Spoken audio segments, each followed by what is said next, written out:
Hello everyone, welcome back to the Homestead.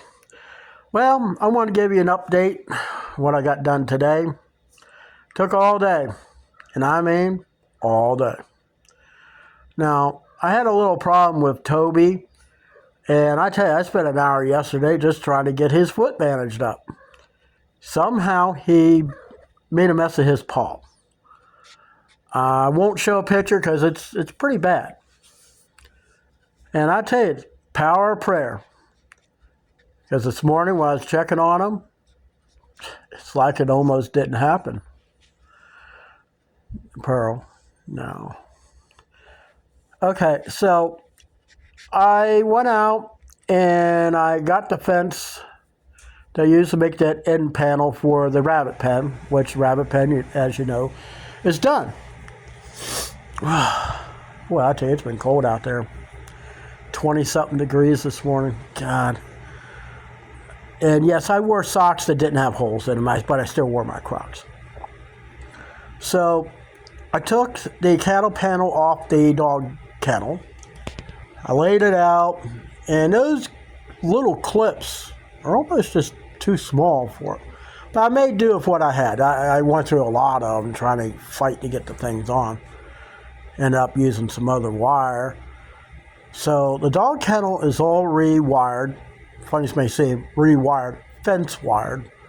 So if I get a puppy, which probably be in next year's adventures, try to find a pup to go out there to be the guard dog.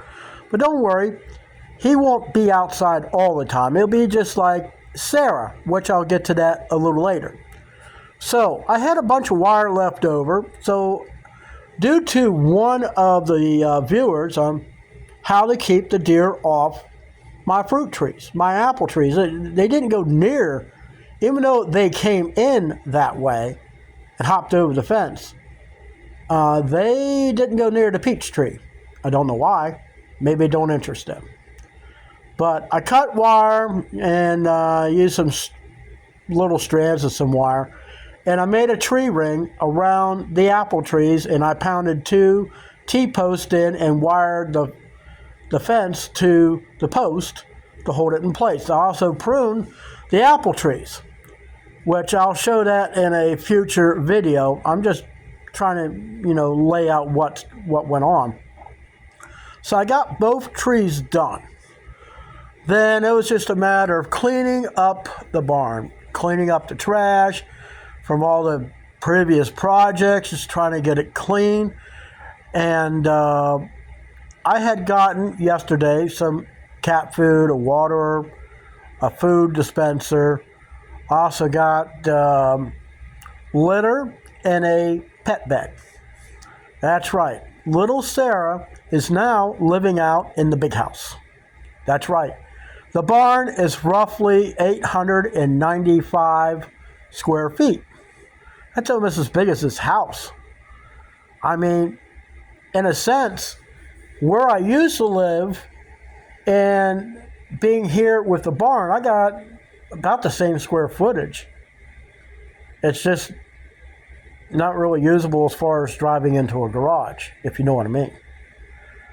But I got a lot of things done, and I'm happy with the results.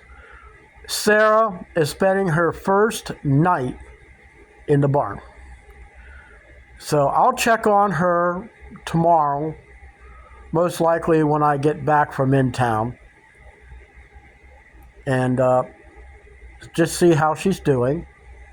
I mean, I got one of those really comfy blankets that you get, and I wrapped around the cat bed, so it doesn't really get that cold in the barn. Not since I did all that work to it. I mean, when it was, let's see, yesterday was 32 degrees, and it was 45 where the thermometer is, right in the middle of the shop. Day before, it was in the 40s, and it didn't drop too far below that. Now today was 22 degrees. Yeah. I went out there I had my coat on. I took my hood off. I went over and looked at the thermometer. It was 43. You miss her already? I tell you, when you separate cats, even though they fight and they fight and they fight, then they play and play and play, and then they sleep together. There was stress between the three of them. And when I got Sarah,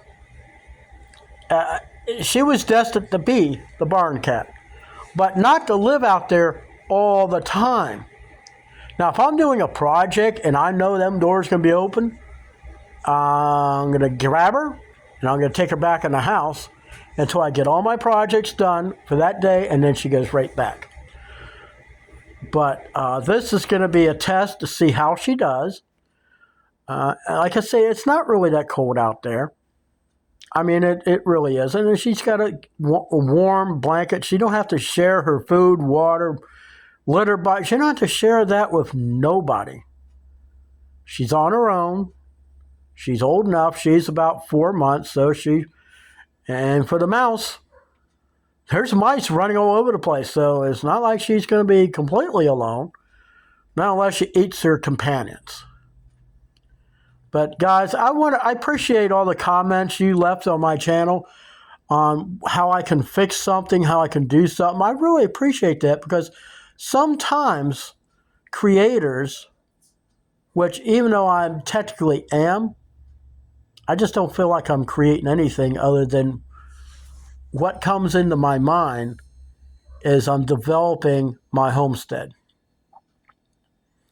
Everything I have out there, I mean, the rabbit pen, I don't even want to get into what that costs. I mean, that you can build as you feel, see fit. If you want to put the rabbits out in the middle, I mean, that rabbit hutch I got, that was $179. That thing was actually designed for the life of me. That's designed to be in the house. Who wants to smell rabbit poop in the house? Not this guy. Think I'm going to have rabbits in this house? There's some people at work. They live in a mobile home. It's a little bit bigger than mine. They got about 20 chickens running throughout the thing because they don't have a chicken coop. Now, why'd you get the chickens if you don't have a place to put them?